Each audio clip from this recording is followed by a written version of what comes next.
I want to thank Sensei Tom Zenho Whalen and Sensei Rick Isan Elkin for being our guests and bringing in a topic that really is a first for us, I think.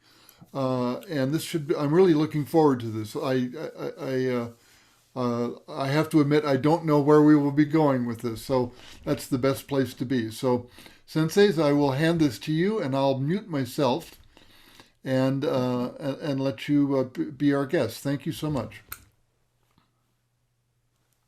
Well, that makes at least three of us who don't know where we're going.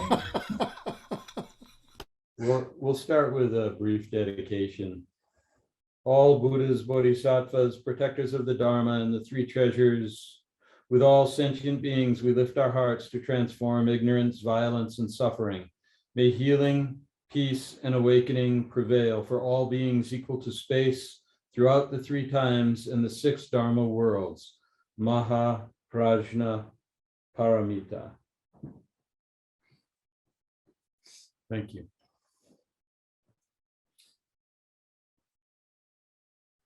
Would you like to introduce our topic today? Sure. So our topic today is dreams as koan. And what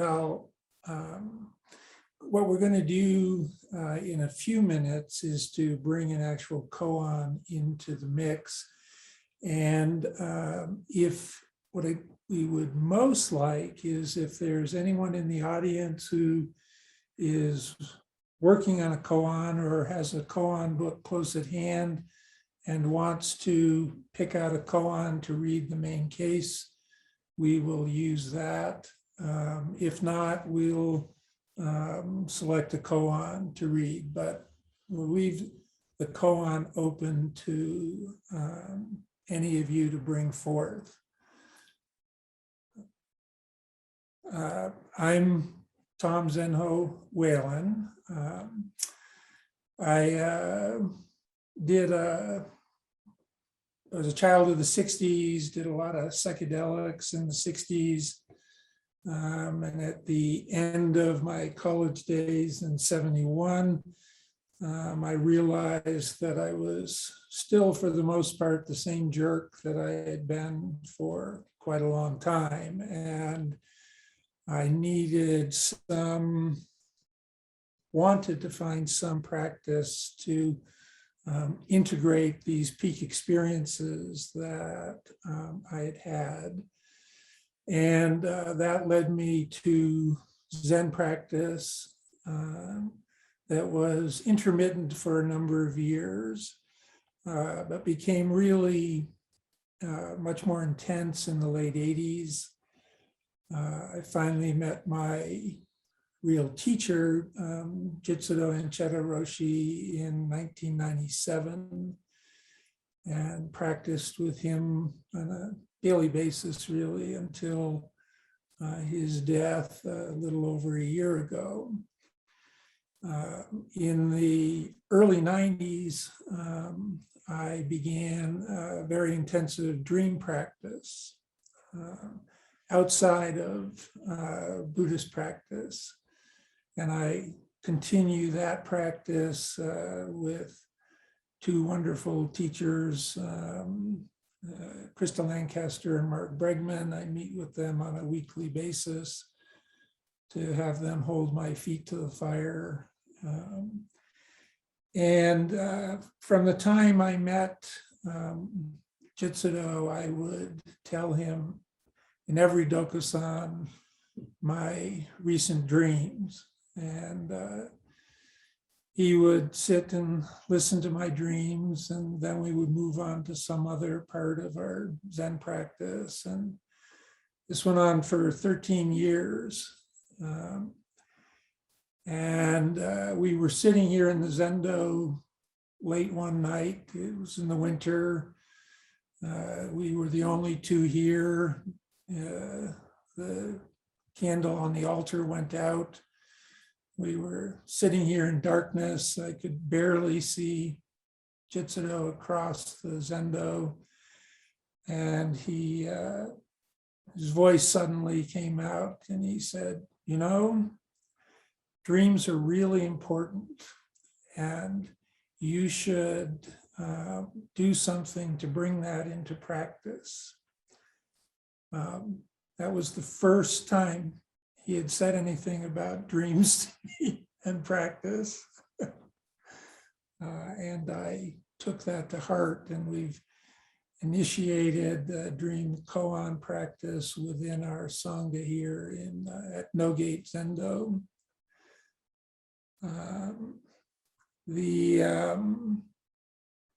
I'll turn it over to Isan. Thanks. I'm Isan, and Jitsuro is also my teacher. And what brought me to dream practice was early on it was not through Buddhism either.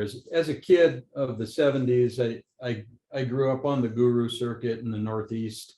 Was very enamored by much of it, and influenced deeply by psychedelic experience as well at the time.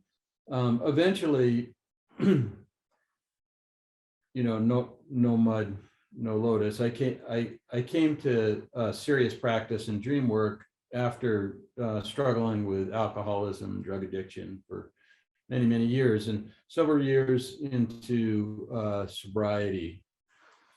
When things had dried up for me, I fortuitously met a woman, Jungian analyst named Joan Blackmer, who happened to live near where I was living in central New Hampshire up in the mountains. And I asked if she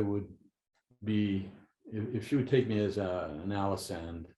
She said, yes, but you're going to have to pay. I don't take insurance. And I was a potter at the time, so I traded her for a lot of very fine pottery, and spent many years working with her as an Alisand until her death. We got involved in a Centerpoint program through the Jung Institute in Zurich, and brought that to a small group of people where I was living, and my interests grew, and it seemed to moisten my life. It seemed to bring back a sense of joy, a sense of color, a sense of a sacred mythology that was relevant and pertinent into my life, which had changed so drastically. That's what drove me to dream work. I continued to work with Joan until her death, and fortunately, Tom and I met with this common interest as well through Jitsuro. The view that I have of dream work is that it's a type of engaged chaos. It's a point of meeting emptiness and cognizance on its own terms without effort, in a very natural way.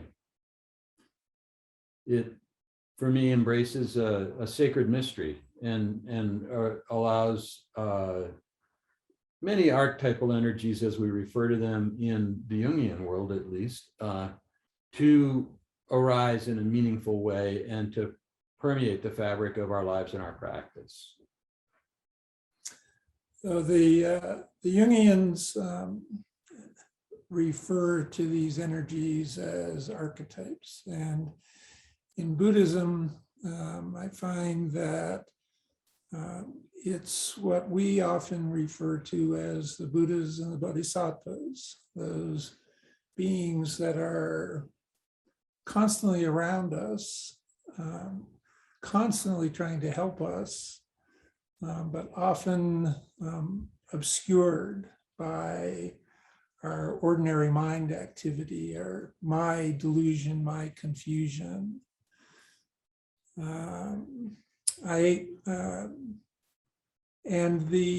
My sense of my practice is that I've come to take very seriously that the statements by the Buddhas and various bodhisattvas that we are all enlightened beings. and we have confusion. And it seems to me that in certainly my practice for a long time in Zen, I had sort of gotten hung up on this hero's journey aspect, thinking that by sitting umpteen sessions, I would break something down, polish the tiles, whatever, and achieve some final state of enlightenment. And has been one of my biggest delusions, and one of the things that I find I like to switch the emphasis in practice to helping people to immediately recognize their enlightening Buddha nature and encourage, we'll do that in a moment, but immediately recognize that and experience that, and then see what begins to drag us away from that. The confusion, the thinking process that begins to drag us away from that Buddha nature. And what I find is that dreams, koans, work a lot on those aspects of our consciousness that is trying to drag us away. Dreams and koans work to very naturally allow that to dissolve. We'll come back around to that to give some examples in a little bit.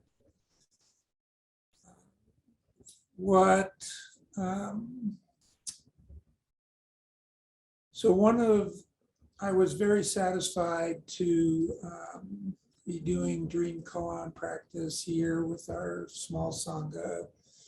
And then a few years ago, I was listening to a few podcasts. One podcast that I listened to was Black and Buddhist in America. And I really heard this divide and really heard the people on the panel saying, or at least what I heard, was that most white practitioners don't understand what it is to be Black and Buddhist in America. And I can tell you from my personal dream practice is that early on in my practice, there were rarely any Black or brown people in my dreams. And if they did appear, I was usually afraid of them. Okay, now that fear was pointing at something else for me to work on, but at the same time, it was pointing to a reality for me that even though I would, I think, not be described as being overtly racist, I certainly was carrying these things that were showing up in my dreams that I couldn't ignore. And then I listened to a podcast that included Gina Sharp, Roshi Pat Enkyo O'Hara, and Pilar Jennings. And the title of the podcast was Spiritual Authority, Its Abuses and Uses. And these three very dedicated women were talking about the difficulties that they've faced in Buddhist practice, being women, and sort of the underlying problems that contributed to that. And one of the things that Dr. Jennings mentioned about if you go back and listen to the podcast, it's just at about 44 minutes in. She talks about this idealization process that can occur in any relationship of unequal power, any teacher-student relationship, where the student may idealize the teacher begins to take that on, doesn't see his usually, or her, but most often his blind spots, and things can get acted out that are totally inappropriate. And she at that point said, I really wish we had some kind of a practice where we could bring these things from the unconscious out into a container of practice. And one of the things that I have found personally is that the best place for me to bring these unconscious things out into the open is through my dreams. In a funny way, they're a little bit safer. If I'm in a group of people, I might be very reluctant to say, I'm really afraid of Black people. But if I have a dream that shows, we all have wild and crazy dreams, and these bizarre things come up, and we all sort of accept that dreams can bring these bizarre things up from our unconscious. And if I have a dream that in which the storyline illustrates this fear, it, at least for me, feels a little bit safer in sharing that in that way and starting to bring it out into the light in either a one-on-one therapy session or in a group session.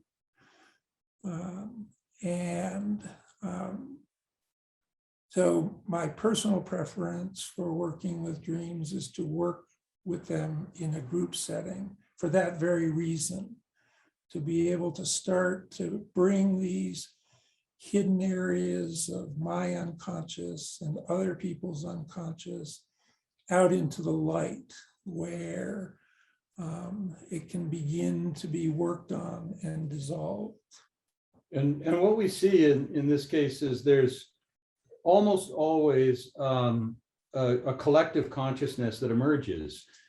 Somehow everybody ends up on the same page. Oh, it's just what I was thinking. I had a dream last week. The kōans that are picked fit almost seamlessly with whatever the dream is that is being worked with. So the unification of the acknowledgement of collective consciousness amongst a sangha, or whether that be a collective positive projection, negative projection, or anything in between, to have that acknowledged within the group creates an immense amount of intimacy, coherence, and transparency. We all have blind spots in our consciousness. The dream without morality shows us what these are. We've all had dreams that we're even embarrassed to remember if we're looking in the mirror some days. and yet each one of these aspects of the dream consciousness is an aspect of our own psyche and our own frequently blind spot. The consciousness of sleep is seamless from waking consciousness. And in practice of dream work, just as if you're practicing kōans with a teacher and you're doing 3 kōans every day or frequently, you've noticed a shift in consciousness, in your own consciousness, in your waking reality. You've noticed a different perception slip in. I certainly did. I would pick up Roshi every morning at 6 a.m. And by the time we got from his house to the corner out on Alameda, I'd be repeating my first koan to him. We called it Koan Corner. And we did this for years. And this would pervade my consciousness on a daily basis. I saw things differently. It's one way around to it. The consciousness that sleep offers us is unimpeded by a primary ego function that tends to distort our thinking about a lot of things. So sleep consciousness, as it relates, would be the Dharmakaya. And our ordinary waking consciousness is Nirmanakaya. And in between is the slippery kaya, what I call it, the Sambhogakaya. Sambhogakaya is kind of sort of partly Dharmakaya and partly Nirmanakaya, partly neither. Trungpa used to refer to it as the pregnant space of possibility. An umbilical cord. And Sambhogakaya in traditional Buddhist philosophy is related to dream consciousness. So we have sleep consciousness, dream consciousness, and ordinary waking consciousness. I'd like to touch just for a minute into modern neuroscience, our understanding of how our brains typically work. We've had billions of years of development of brainstem and midbrain. And then on top of that sits our neocortex. And since perhaps the Enlightenment, we as humans became enamored of our neocortex and the calculations and concepts, et cetera, the thinking conceptual mind. Well, it turns out from modern neuroscience that most people agree that pretty much all the important activity occurs at the midbrain or the brainstem, below the level of ordinary waking consciousness. And those activities that correlate with the consciousness at those deeper levels gets projected into the neocortex, where we create these stories. I'm feeling something, so I create a story about it. I'm feeling fearful, so I create a story that Isan was 5 minutes late and he disrupted my day, and so I couldn't get prepared for the very important talk I was going to give this morning. So it becomes his fault. I project my story out there, any place but going back in here. And what the dreams ask us to do, and it turns out that the electrical activity in the brain for dreams starts in the midbrain, below the level of ordinary waking consciousness, and then spreads to the neocortex, where the visual storylines get developed that we then relate. So one of the things we want to remember about dream storylines is we don't want to get caught in the storyline. There's something deeper underneath the storyline.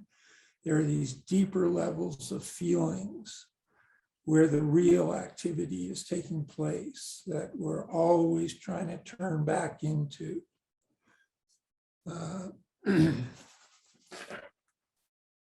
So does anybody have a koan that they would like to share or picked out?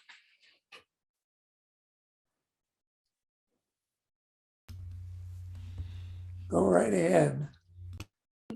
Yes, I'm working on this koan that is Baso's illness. So Great Master Baso was ill, and the temple priest asked, "How is your health this day? Osho, how is your health these days?" And Baso answered, "Sun-faced Buddha, moon-faced Buddha."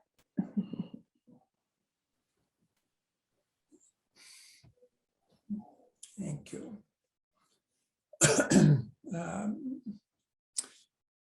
So, do you want to start? Well, here? one of the things that the dream consciousness it brings to us is the we initially, beginning in dream work, try to refer to a rational explanation for the dream, but the stories are not rational. They don't follow a storyline. They're not. There's no, confirmation bias that dreams bring. It brings things up from a much deeper level, a level of feelings to the group. And what we find is there's a very deep intersection there, and it breaks a particular cycle of perception, reaction, projection, and then projection, reaction. These are the normal rational cycles that many people engage in, that most people engage in on some level throughout their daily waking life. These cycles are not only revealed, but they point to the very blind spots or delusional thinking in our consciousness.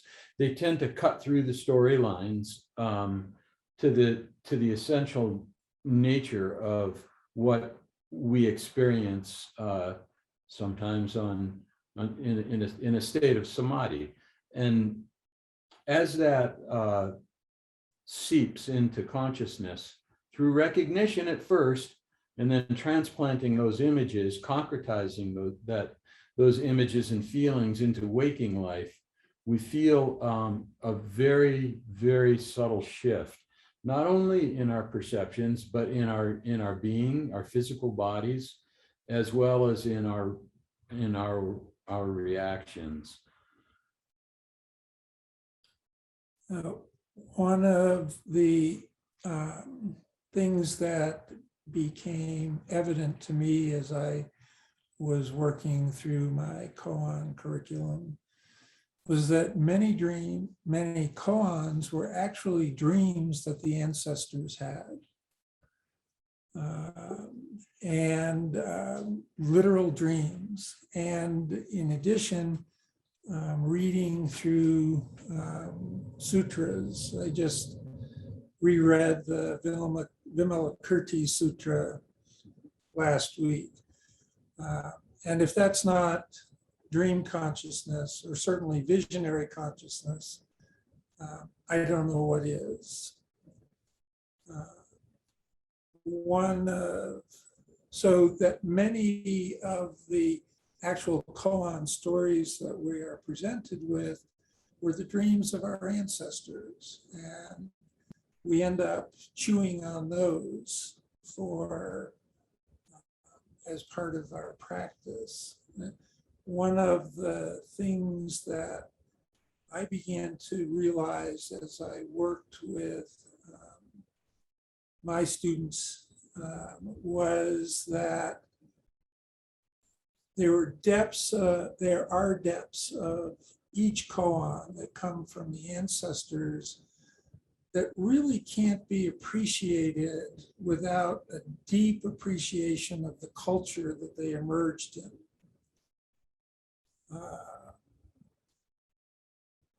A simple thing like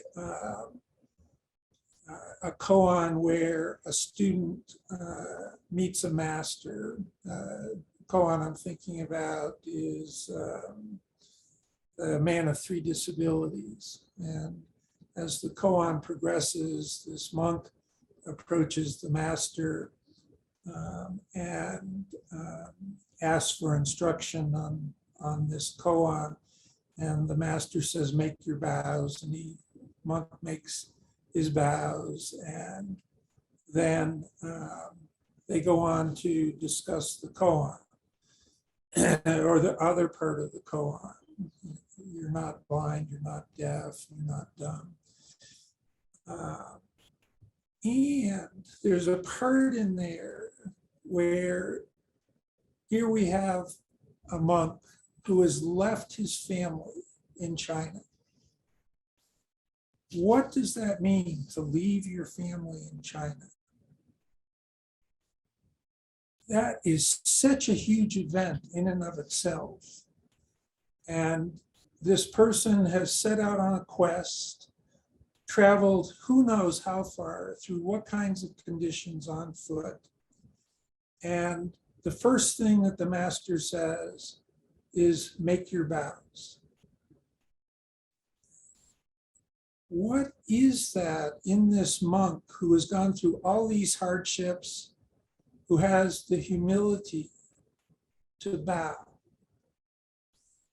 without having a really deep appreciation of Chinese culture and what is going on in that moment? I found that it's difficult for me and other Americans to really appreciate that moment in the koan. However, in our own dreams, our own dream koans, we have things that are culturally appropriate for us. There are moments in the dream where we are so imbued with the culture that we can really explore it to depths that it's often difficult to explore in the traditional koans.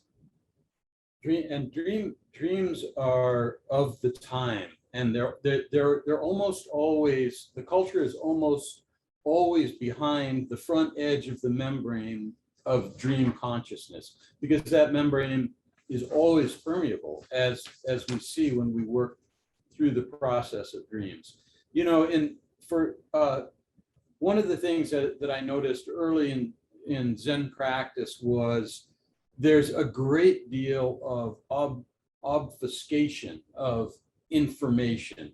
One is expected to sit like a mountain, don't think, count your breath, and it will all come to you. And I understood that to some extent because fortunately I had come to it with some experience. However, the dream-kōan practice is seamless. It's natural. It's effortless. It's speaking the very language that emerges from within our own hearts, and our own psyches and our own consciousness. It's the expression of the voice of sacred chaos. But as we embrace it, we receive relevant guidance and a movement towards wholeness or authenticity. As you know, Zenho says that dream is the natural psychedelic state, and clearly it is. So part of this practice, the way I engage the practice, I'm going to ask you each to do something in just a moment. And as you do this, as soon as you notice thoughts beginning to arise, I'll ask you to just raise your hand so I can see you on the screen.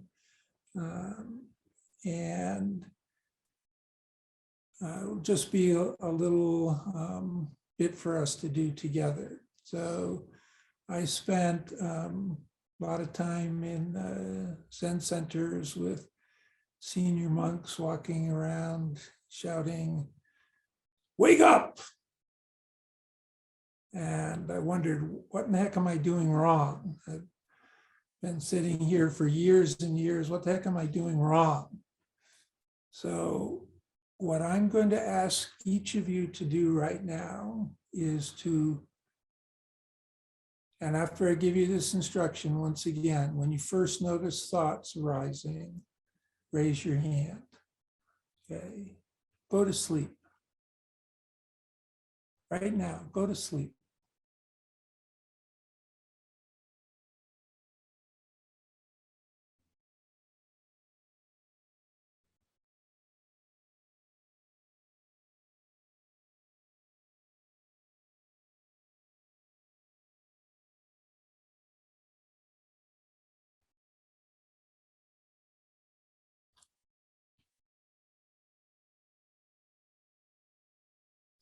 So for those first, however many seconds they were, that was a true kensho, a true enlightening experience.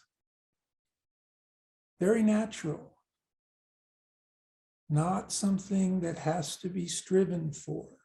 It's there all the time.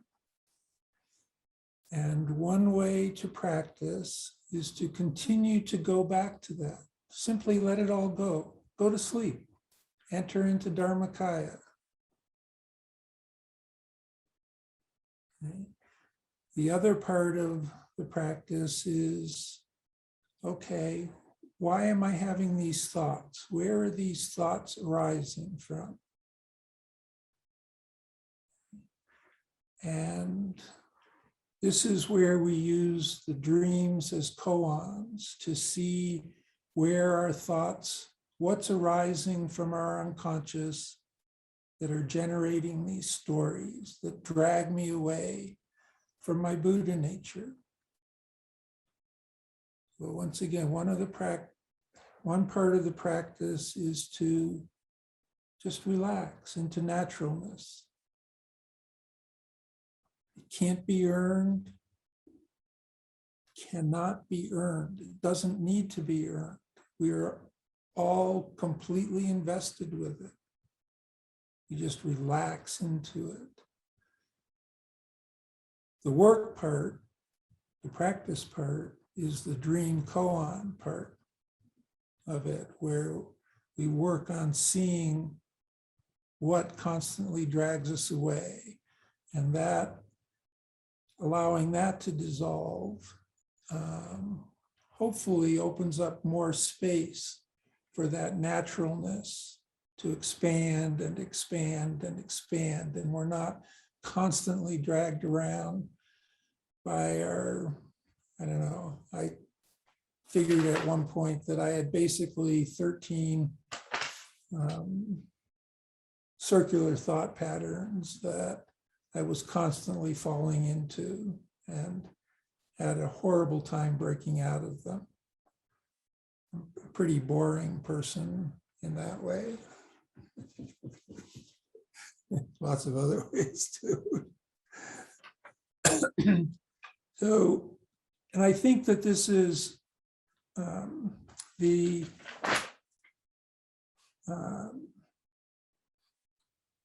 dropping into this naturalness. Some of you right now may not believe that that was a kensho experience. That was enlightening. This is enlightening. And one of my opinion about this is that those thoughts arise because we Westerners are for some reason particularly burdened with shame. Shame, shame, shame. I remember hearing a discussion that some Westerners were having with the Dalai Lama, and the Westerners were talking about self-hatred, shame, and the Dalai Lama could not understand this. He said, we don't have that problem in Tibet. But we do seem to have that as a problem. And out of that shame I feel comes this belief that we have to go on this hero's journey, steal something from the gods that will make us whole, make us right, make us perfect. We can't believe that all we need to do is relax into this. And yet here it is. So one of the big feeling states that gets worked on in dreams is shame. Another big feeling state that gets worked on in dreams is pain.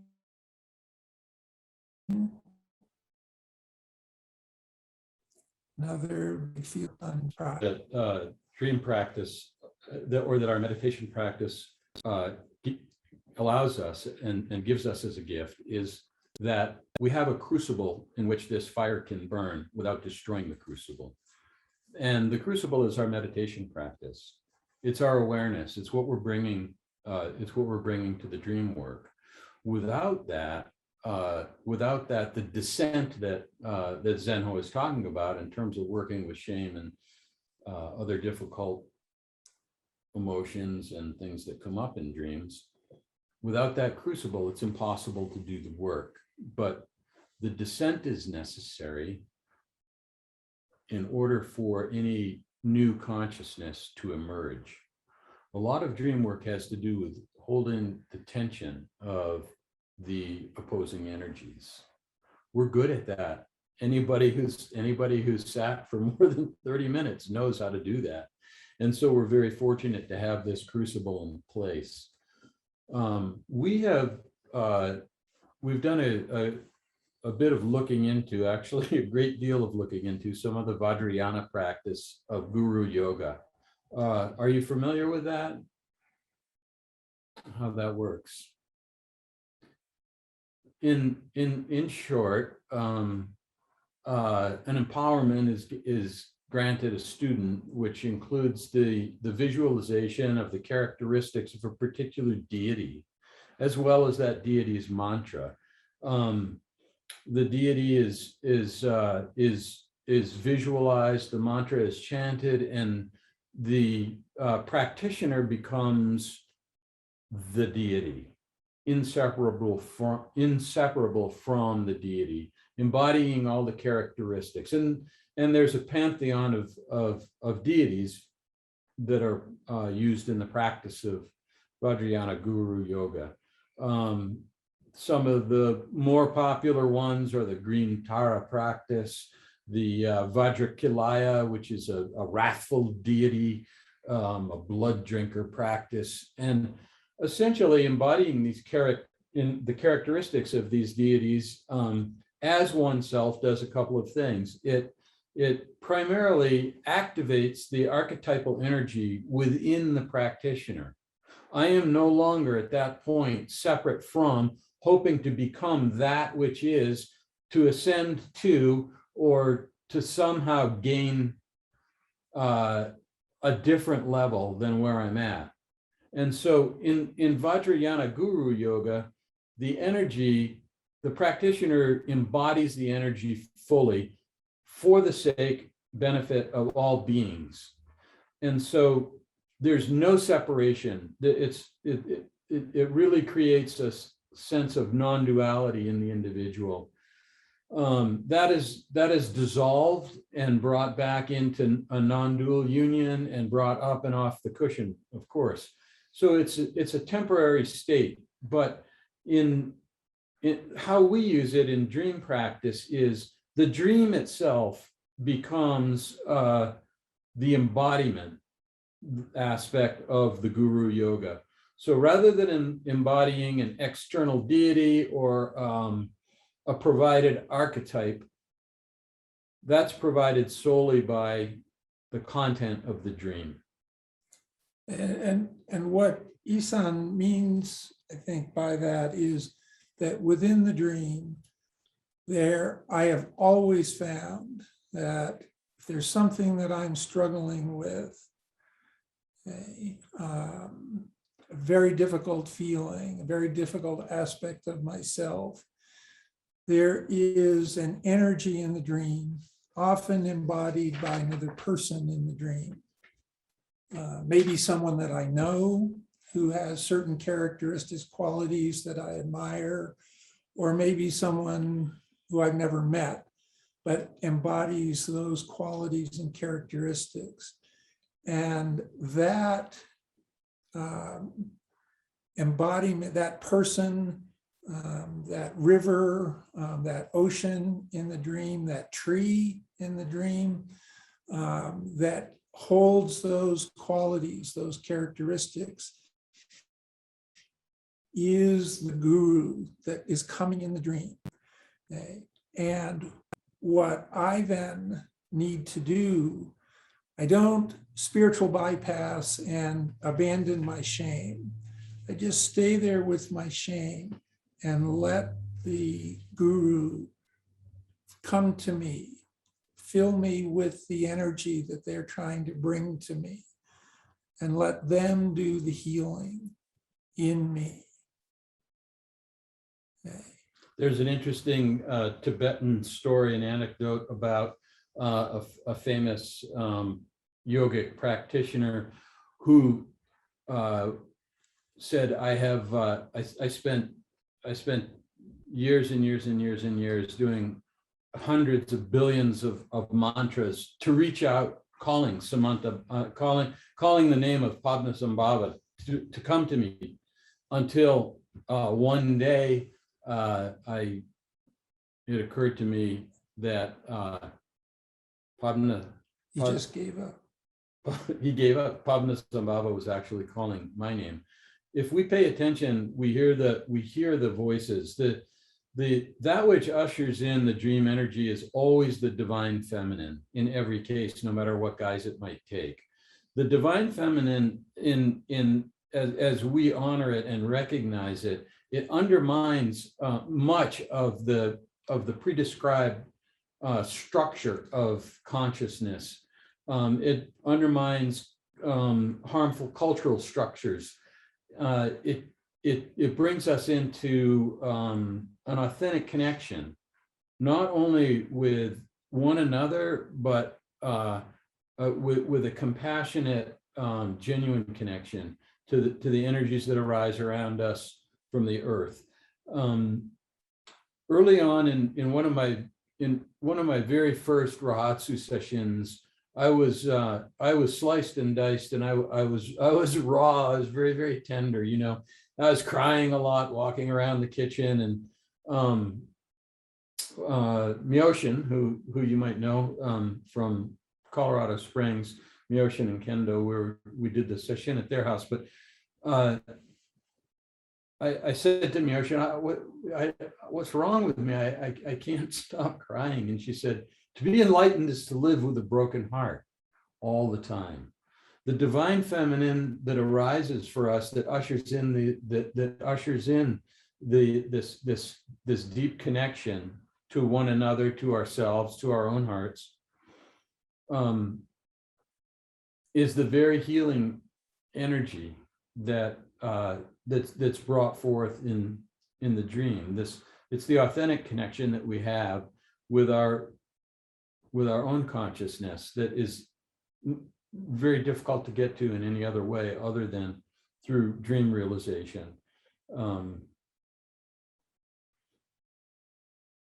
So the dream becomes the guru as it's ushered in by this feminine energy.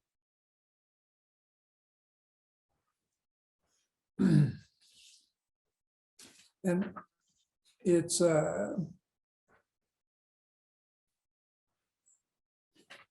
I think this is one of the areas that Dr. Jennings was pointing towards in her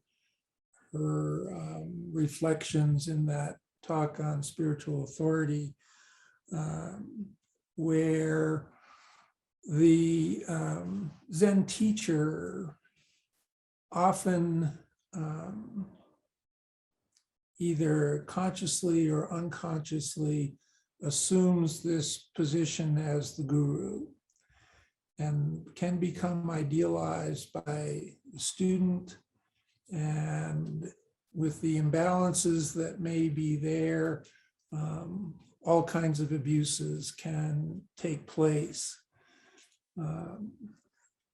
We try to avoid taking on that guru responsibility. I don't have those qualities and characteristics of a Buddha or a Bodhisattva to share, But the Buddhas and Bodhisattvas who live all around us and appear in our dreams, they do have that.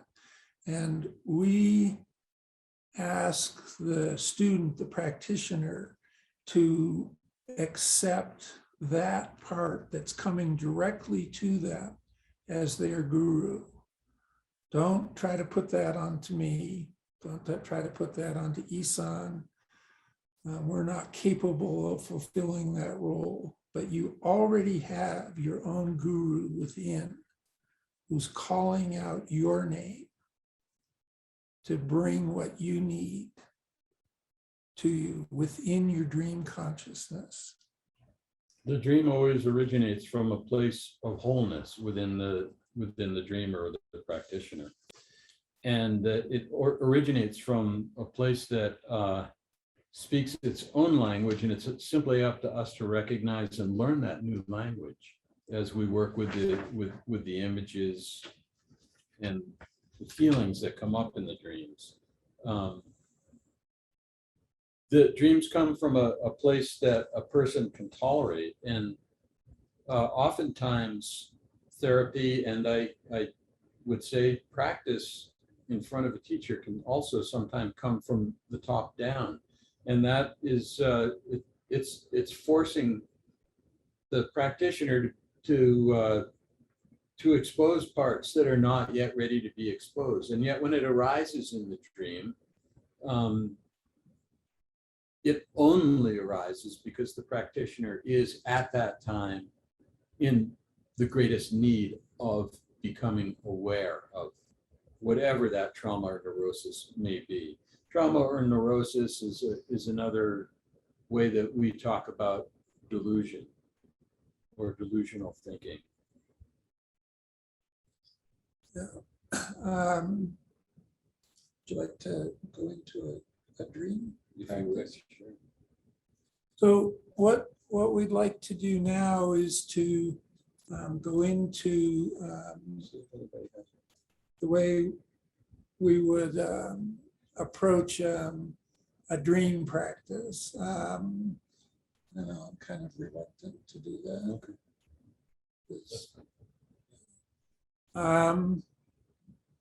We were just discussing about whether to invite anyone to share one of your dreams. And I don't feel really comfortable asking for that right now. We think it would be better to have a bit more of a commitment to each other to be able to delve into that. But what I'd like to do is we can work on a couple of my dreams. We'll have Rick Isan. I'll be sharing my dreams with him, and we're going to bring all of you in to the dream practice, the way we work with it. The first thing that we would do would be to, once again, we'll ask for the koan. Could you repeat the koan, please, Joran? Yes, Great Master Baso was ill. The temple priest asked, "Osho, how is your health these days?"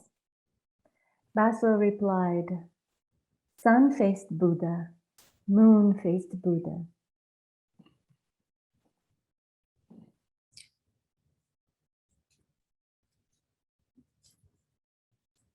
So, so here's two dreams here, and we'll weave them together. So in the first dream, I'm in a community, perhaps like a small close-knit town or a small college. I'm tossing a baseball back and forth with a woman. There are a few women who are leaving the community, and each one walks by me. I tag them playfully with the ball and say, "You're out." And then a third woman starts to walk by, And there's something very different about her. She's wearing a tan trench coat and has long black hair, and I recognize her from long ago. Although I never see her face, I know her and she knows me deeply. She walks up and hugs me, and I'm walking backward, still in her embrace, and ask, "Where are you going?" She says, "Maybe France, maybe New Zealand." I say somewhat clumsily, "Do you know French or New Zealander?" And we laugh. She says, "No one can ever do anything that will make me demean you." I feel something through my whole body and mind, something falling away and something becoming very deep, deep love. I start to awaken from this dream, and I remember having read a book years ago when I was in about the 8th grade called Green Mansions. And this book was about a young woman in South America who lived inside a tree. And there was a whole universe inside that tree. And the people in the town became very frightened of her. And they ended up, and I fell in love with this woman in this novel. And I felt like I could join her in this other universe that she inhabited. And it was at a time in my life where, 8th grade, 9th grade, just starting to go through puberty. And I was starting to want to impress my friends. And I kind of gave up on making that leap into that universe of deep love. It was enough for me to go back to popular culture, try to be liked by my friends. And then this woman takes me to this, in the dream, to this wormhole that opens up into an entire other universe, suns and moons. And I'm feeling like I could go completely into that universe.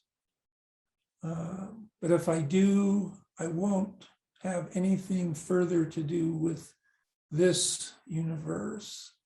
And so I'm at that fulcrum point in both universes, in this world and that world, feeling the pain in this world, the joy in this world, and the total release in the other world. The second dream is that I'm in a kind of post-apocalyptic world, buildings that look bombed out, everything's gray. And then many kids start coming and joining me, and we're all orphans. Black, brown, red, yellow, white children, and we're all huddling together, comforting each other. And then I'm taken with handcuffs out of this place into a house where there's some neon lights, and from there, the handcuffs are removed. I don't know by whom. And I go out into a field. It's a huge pasture. And in this pasture, the sun is directly in my eyes. It's so bright that I can't see anything. I'm blinded by the light. And I can hear and feel horses running in the field. And I get a little scared. And then I hear 2 horses off to my side calling to me, whinnying and calling. And I realize they're locked up in a corral. and they want me to let them out. And I start to move towards them, but this huge fear comes up in me. Huge fear. And that's where the dream ends.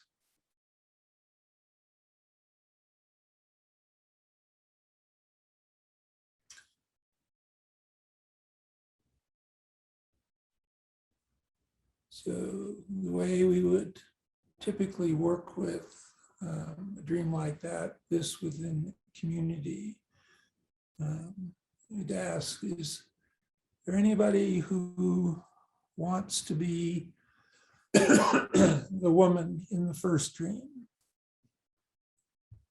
If you'd like to be in that role, you don't have to be a woman to do it. But men or women, if anybody wants to do that, simply raise your hand. And if no one wants to, that's fine. Anybody would like to be one of the horses? Okay. Ula, you would like to be the woman? Okay. May as well. Would anyone like to be horses?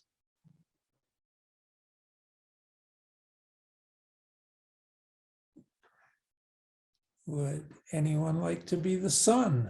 Oh, we have a horse here? Is it Yes, John? I can be. Yes, I can be the horses, or one horse or two horses. Okay. Would anyone like to be one of the orphans?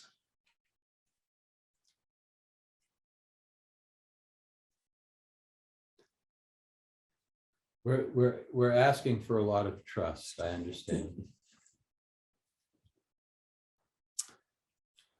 We have a horse. Just, you have to please remember that Bernie always wore a clown nose when you do this.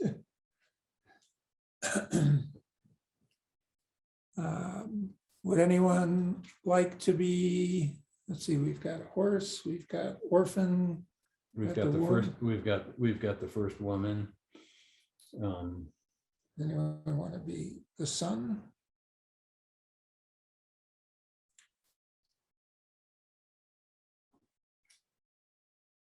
We need perhaps the sun and the earth.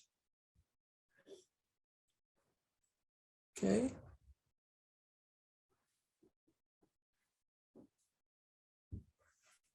So, do you want to start working with it?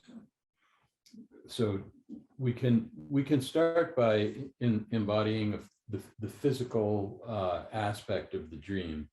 By doing so, that it tends to concretize the imagery in a very simple way. So, for example, if you were to have a dream of flowers, you could very well the next day buy flowers and put them on the table. It's that simple concretization. So in this case, let's start with tossing the baseball back and forth with who is the woman here, and catch it, please. Catch it. Right. Now, don't forget, we're going to tag some people out here too. You're out. I'm out.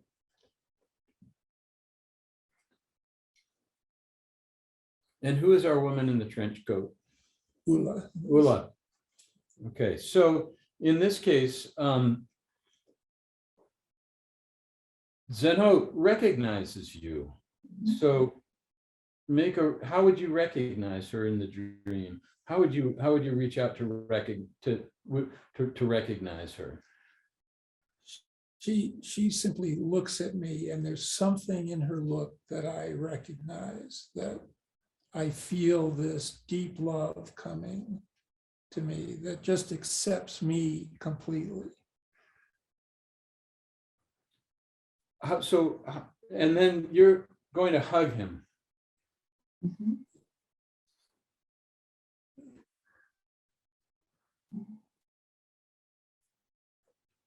And Where are you going? You say. You ask him where. I said, He says, where are you going? And you say, maybe France or New Zealand. And you have this conversation and laugh together. What do you sense? What sense do you get from the laughter in her when you're in this embrace? What sense do you get from the laughter? you know, what I'm feeling is that I'm kind of just this dorky guy, just a regular dorky guy. And even in my dorkiness, she accepts me fully. This is Who is she? God, I have no idea. She's a mystery to me. Do you feel anything in this laughter or this embrace? I feel a deep sharing. I feel a deep communion. I feel recognition. I know who you are. And you know who I am. Thank you, Ulla. Thank you.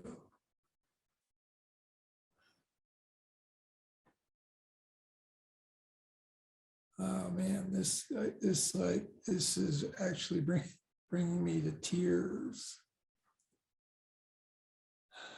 To have this level of being recognized, that she knows me as, you know, messed up as I can be, she knows me and I'm okay. Where are you going with her? Where are you taking him? I'm going with you. I'm going with you. Yeah. Where are you going? Where are you taking him? We're just in the park and we're just traveling along. Maybe to New Zealand, maybe somewhere else, but we don't know. But we're just together. Yeah. And for me, it's a mystery. I don't care. I'll follow her. She can lead me because she knows where I need to go. Maybe New Zealand. Okay. Okay. The apocalypse. So yeah, so I've got this feeling of deep love now from this woman, and now The following dream brings up an apocalyptic world, a colorless world, an ageless, timeless world. Are you an orphaned child? You had a moment ago a divine mother as soon as I in the sun, in the park. Yeah. Here I'm feeling like an orphan, but there's something different about it in that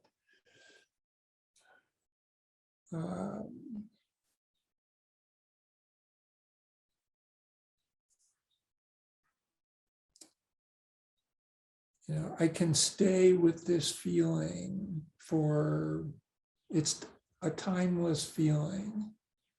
I don't have to try to escape from this incredible sadness and pain of being in this apocalyptic world. Did you say you don't have to? Don't have to escape. I'm okay being here for as long as it takes. And have you ever been handcuffed for real? Yeah. I deserved it. Do you I'm sure you did. Do you remember the pain of the steel snapping hard against your wrist? Did it hurt you? It hurt, yeah. Yeah, and I felt pretty helpless. I could be pushed any place, controlled by other people.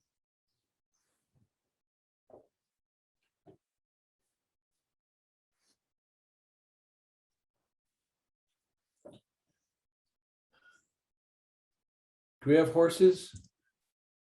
We had an orphan there. An orphan? We had someone Who's the orphan? How do you feel to see him dragged off in handcuffs after you were just cuddling with him? You were granting each other solace. And he's dragged off now in handcuffs. It's quite a shift in consciousness. It is a sense of separation, a sense of alienation.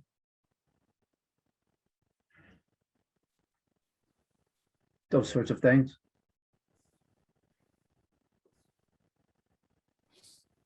Are there who are the horses?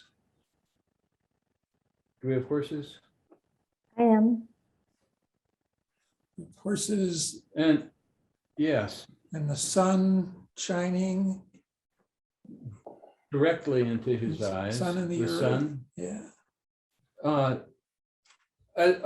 What kind of horse are you? Are you a big heavy horse or a dark horse? Or are you a light prancy palomino? What sort of horse are you? I am a big dark horse. Very powerful. Very powerful is how it feels. Why do you need him? I don't. He's approaching and I am just sizing him up. Okay, what does this boy want? Getting close to me. What does he want? Are you calling to him to let you out? Yes, but I'm not sure he will. So I'm also a little fidgety. Like, will he let me out? Can he see you? The sun is in his eyes. How does it feel to have the sun in your eyes? I can feel the sun, and the sun is like taking away all my visual stories. I don't have any of my old visual stories to pin on this. All I'm left with is this feeling of there's power there in the horses, and I feel fear about letting that power out. What happens if the horses get out? I have no idea. It's a complete mystery to me. It's like being at that fulcrum point in the other dream. Let's ask the horse, what happens when you get out? I run like mad. I just feel free and I will just run around and enjoy the sunlight and kind of forget about the boy, I suppose. What does the sun bring to the picture? So I'm curious, how does it feel being the sun?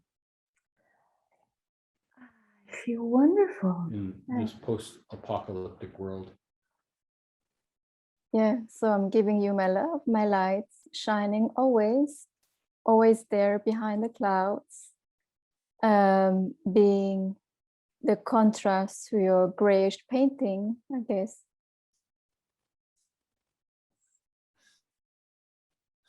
So one of the things that perhaps you can begin to feel is that we can enter into each other's dream consciousness, and we can bring our own experiences into these different parts of the dream and feel what it's like to be a sun shining this light and love. Feel what it's like to be a divine feminine energy and freely giving that. Feel what it's like to be an orphan. Feel what it's like to be a horse with this incredible power that's been corralled, pent up by me.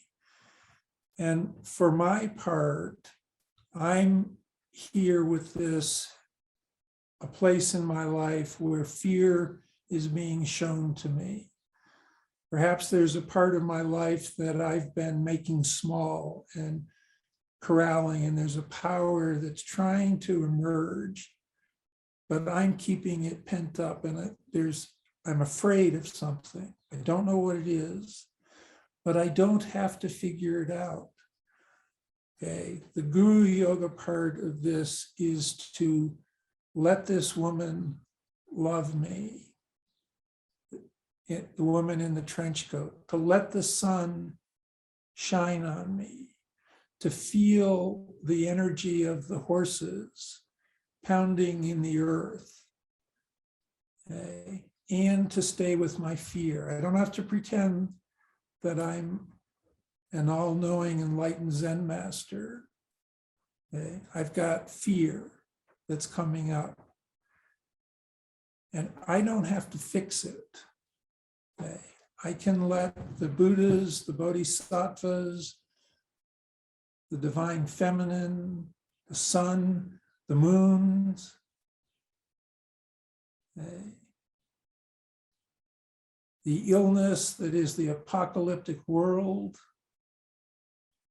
that can all be there. And I can let all that in if I want to, not knowing where it's going to take me, much like koans. Does anybody feel a relationship between sun-faced Buddha, moon-faced Buddha, and what we just did? Is there any thread there at all? I sense it. I sense that I sense the koan. The koan fits very well with the dreams that we just worked with. Those energies exist in the dreams, as well as is expressed in the koan. This is a very, very, very powerful reality that we live in, which is that the synchronistic collective consciousness will always provide the undeniable and unbreakable link between us. And that language is frequently spoken through the dream. It doesn't matter what koan is presented in a dream koan session. It doesn't matter what dream is presented. It's not a card trick. It's reality. The collective consciousness binds us. It's what we all call oneness in our practice sometimes. Indra's net or interpenetration. Yeah, we only have a couple of minutes. Yes. I hesitate to interrupt, but I before we run out of time, I'm wondering if you friends want to take a question or two. Yes. Sure. Does anyone? We only have a few minutes left here. If anyone has a tidy a tidy question that could be answered. I didn't want us to close without that opportunity.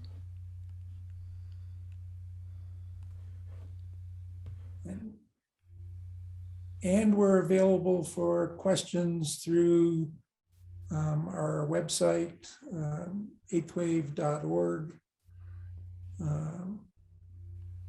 Feel free to reach out to us if you have questions of any kind, interest, further exploration. Could you repeat that website, please? It's Eighth Wave, EIGHTHWAVE.org. I put it in the chat, so Okay, thank you. And if for some reason you lose it, it's also in the announcement. You can click right through on the meeting announcement on the website. We're honored that you joined us today, and hope that the little bit of time we had and the small amount of material that we tried to present at least sparks some interest, or in some ways opens up some new directions for you. So thank you for being with us.